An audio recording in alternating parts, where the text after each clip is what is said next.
What's going on, Jeromes? So the Minnesota Vikings are indeed the team of the UDFA stars. Going back to Jumpin' John Randall, Hall of Famer, potentially, top 3 defensive tackle of all time, and he might not be 3.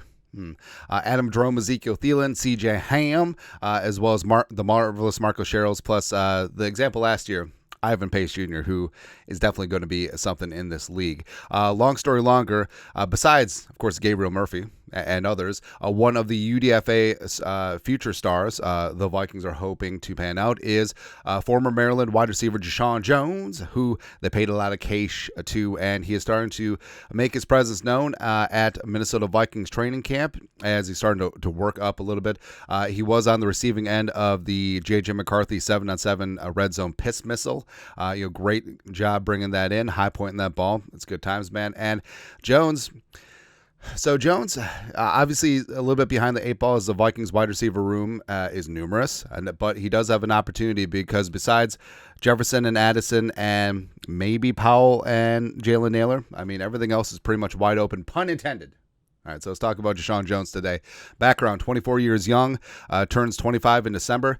Yeah, the whole Rona thing, you have guys that have been in college for like 6+ years, 24, 25 coming into the league. It happens, man. But a 6'1", a $188, a former 3-star recruit from Fort Myers, Florida, took his talent to Maryland and was a Terp for 6 seasons, like we mentioned. A super senior year, 2023, 56 catches, 790 yards, receiving 4 touchdowns. Was third team All Big Ten.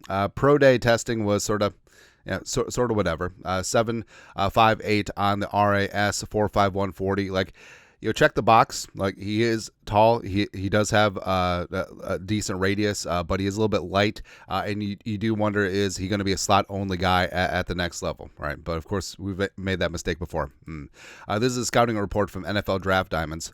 Jeshaun Jones, Jeshaun Jones possesses good hands and route running ability and translates best as a slot at the next level. Even though he possesses good size at 6'1". About this numbering system. So this comes up every single time around combine. So first number is feet. Next 2 numbers are inches. And then the 4th number is 1/8 of inch. Right. So he's 6'1" and 0. So 6'1" flat. If those numbers were 6'0", he would be 6'1" and 3/8. So that's how that works. He doesn't excel at playing up to bigger than his frame on outside. Jones does release well offline of scrimmage inside and out and tracks the ball well, but struggles with body control and securing catches outside his frame downfield and around the boundary. Jones will serve as a good practice squad training camp body for a team, but I don't believe he'll produce much at all for an offense if he's able to crack the 53. Now, the Vikings obviously disagree. Made a pretty significant investment in him in terms of UDFA guaranteed money, $225,000.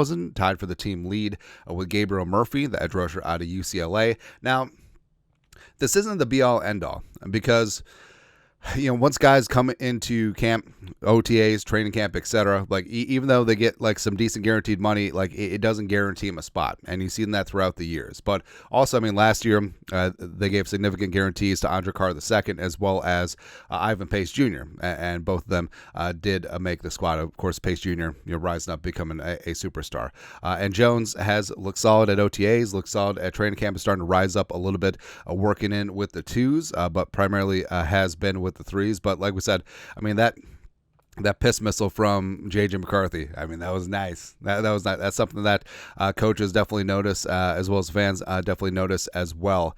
And wide receiver depth. So as we said, it's sort of been like a big 7, big 8 in terms of receivers. So Jefferson, Addison, Naylor, Powell. Sherfield has looked good, the free agent coming in from Buffalo. Tristan Jackson, who's always been a favorite of the staff, the pride of Syracuse, getting things done. And then Thayer Thomas has been mixed in there. You could say Lucky Jackson as well. So say it's a big 8. And it could be tough to crack that because generally, even with expanded practice squads, you're not going to keep more than 9 receivers on the 53 or practice squad. So Jeshaun Jones does have a little bit of work to do. But I think that he will have a very good opportunity Because number one, already building up chemistry with the guy who's going to be the guy, and that can be important too.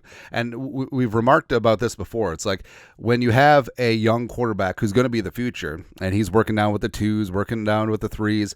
All of a sudden, he's building up these chemistry with these receivers who are on the second and third team. And plus, when the quarterback becomes the guy, all of a sudden, I mean, magically, that second and third team receiver who the quarterback knows, built up some chemistry with, and trusts, all of a sudden they're getting some run with the first team. It's weird how that happens, man. But we made that case about J.J. McCarthy, Thayer Thomas. Same thing with Tristan Jackson.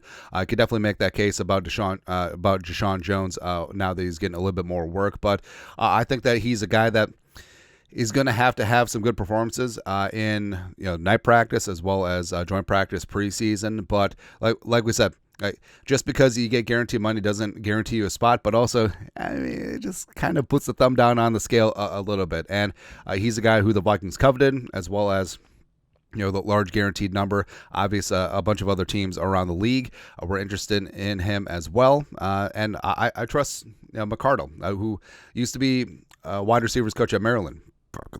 I think he and Stephon Diggs had a year crossover. It's kind of funny, man.